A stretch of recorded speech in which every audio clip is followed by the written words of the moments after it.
Have you ever wanted to start your first photo project but didn't know where to begin? Don't worry.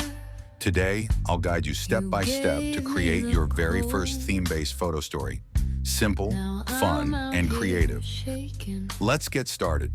The first step is to choose a simple theme. It could be something from your everyday life, like morning moments,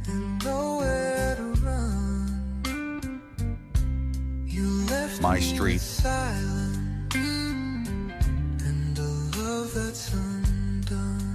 or things that shine.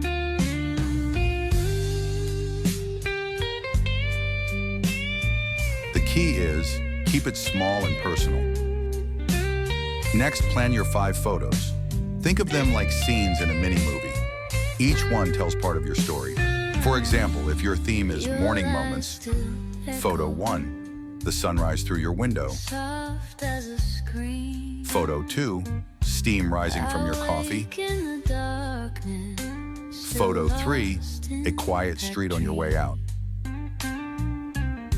Photo 4, light hitting your desk.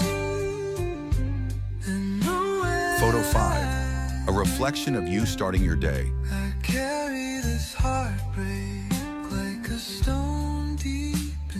Don't worry about perfection. Focus on consistency and mood. Try shooting from different angles and lighting. Then, choose your best 5 that connect naturally. Think emotion first, technique second. Once your 5 photo story is ready, please share it. Please post it on Instagram, a blog, or even print it out. Reflect on what worked and what you do differently next time. That's how photographers grow. So, what will your first photo project be? Start small, stay curious, and keep capturing stories that matter to you. Thanks for watching, and happy shooting. For more emotional photography tips, subscribe and join the journey, Lens of Emotion.